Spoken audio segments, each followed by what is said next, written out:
जय हिंद दोस्तों, फिर से आप सबों का स्वागत है। बोटनी बायोलॉजी का एक क्लास लेकर आए हुए हैं, जैव प्रक्रम क्लास 10th का। और इसमें जैव प्रक्रम क्लास 10th का जैव प्रक्रम में हम लोग जैसे कि दो चीज़ को हम लोग ऑलरेडी जैसे कि पढ़ चुके हैं। पहला हम लोग पढ़ लिए हैं पोषण है क्या। उसके बाद जैसे कि पोषण के बाद जैसे कि आता है उसी के अंतर्गत जैसे कि टॉपिक आता है एक श्वसन। अब श्वसन है क्या, जैसे हम लोग कल पिछले वीडियो में हम लोग पिछले स्लाइड में आप लोग देख लीजिएगा। पिछले स्लाइड में हम लोगों ने जैसे कि पढ़ा कि पाचन जो होता है मनुष्य में कैसे होता है, पौधा जैसे कि अपना भोजन कैसे बनाता है, उसमें क्या कार्य है। ठीक है, हम लोग जैसे कि किस कोशिका में आते हैं, कोशिकीय है कि बहुकोशिकीय, सारी चीज ना आप लोग को पढ़ाया हुआ है। अब हम लोग पढ़ेंगे श्वसन। टॉपिक श्वसन देखने के बाद आपको लोग को लग रहा होगा कि श्वसन का मतलब सांस लेना श्वसन कहलाएगा। हालांकि ठीक है, टमाटर लाओ। तुम लोग ये माइंड में सोच रहे हो सब कुछ ना कुछ सही है सोच रहे हो, लेकिन बाबू श्वसन का मतलब ये नहीं हो रहा है। आइए हम लोग देखते हैं श्वसन है क्या। देखिए, श्वसन का डेफिनेशन हमने लिख दिया है कि भोजन से, यानी कि जो हम लोग भोजन करते हैं उस भोजन से ऊर्जा को निर्मुक्त कराना। निर्मुक्त कराने का मतलब होता है जैसे कि निकालना। क्या निर्मुक्त कराने का मतलब? निकालना। यानी कि जो भी हम लोग भोजन जैसे कि लेते हैं, क्या लेते हैं? भोजन, और उससे जो हम लोग को ऊर्जा निकलता है या निकाला जाता है उसी को मेनली हम लोग श्वसन कहते हैं। किन्हीं को डाउट नहीं होना चाहिए। ठीक, ये भोजन जो है, जो भी हम लोग भोजन करते हैं उससे ऊर्जा जैसे कि जो निर्मुक्त करता है, निकालता है, उसी को हम लोग जैसे कि श्वसन कहते हैं। दोस्तों उम्मीद करते हैं कि दिक्कत नहीं है। यही श्वसन है। ठीक है, अब ये श्वसन, अब एक आपको टॉपिक समझ में आ रहा होगा कि शायद सर सांस लेना, तो ध्यान दीजिएगा। ठीक है, इसका एक अलग काम है। सांस लेना क्या चीज होता है कि हम लोग जैसे कि ऑक्सीजन को लेते हैं और कार्बन डाइऑक्साइड को निकालते हैं। सांस ग्रहण करना और CO2 को बाहर निकालना सांस लेना, यानी कि बार्थिंग कहलाता है। अब श्वसन जो मेनली होता है बाबू, ये श्वसन खत्म कर देते हैं। ये जो श्वसन जो होता है, ये श्वसन मेनली जैसे कि दो प्रकार के होता है।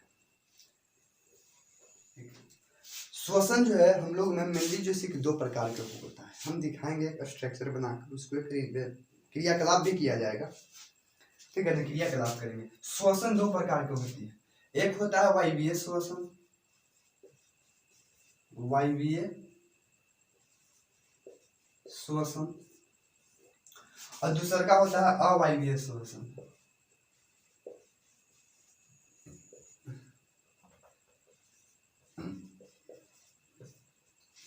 एक होता है वायवीय श्वसन, दूसरा होता है अवायवीय श्वसन।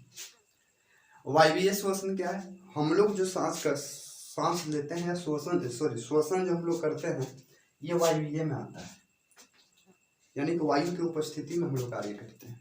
अवायवीय श्वसन के में मतलब हम बोल सकते हैं जो न के मात्रा में वायु हो। जैसे इसमें जैसे कि हम लोग कह सकते हैं कि कवक वगैरह जो होती है, बैक्टीरिया वगैरह जो होती है, मेनली अवायवीय श्वसन। इसकी एक और नाम है जिसको हम बोलते हैं जैसे कि ऑक्सीश्वसन, और इसको क्या बोलेंगे? ऑक्सीश्वसन। यहाँ पर ही अन लग जाएगा,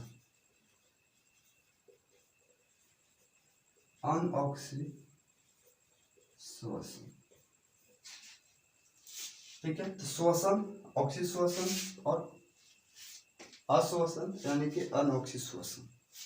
उम्मीद करते हैं आप लोग को समझ में आया। अब देखिएगा, वायवीय श्वसन जो होता है, ये जैसे कि O2, यानी कि O2 के मतलब समझ रहे हैं ना, ऑक्सीजन। वायवीय श्वसन जो होता है वो ऑक्सीजन की, या ऑक्सीजन के बोल सकते हैं, उपस्थिति में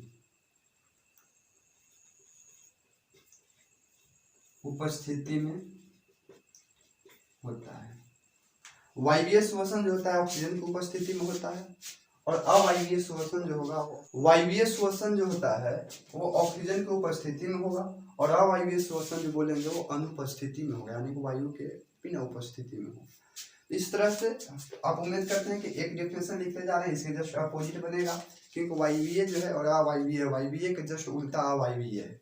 इसमें जैसे कि ऑक्सीजन की आवश्यकता है, इसमें ऑक्सीजन की आवश्यकता नहीं है। अब सांस लेना, आपसे एक क्वेश्चन छोड़ के जा रहे हैं कि बताइए कि मनुष्य जो हम लोग जो सांस लेते हैं वो क्या चीज़ से लेते हैं भैया। तो मान लीजिए हम लोग जैसे कि सांस लेने का काम करते हैं वो प्लास्टिक। अब इसी में हम लोग भी जानेंगे जब हम लोग श्वसन जो करते हैं इसमें कौन कौन से अंग कार्य करते हैं, ये सब जानेंगे हम लोग कि जब हम लोग श्वसन जब करते हैं इसमें कौन कौन से अंग कार्य हम लोग को करता है।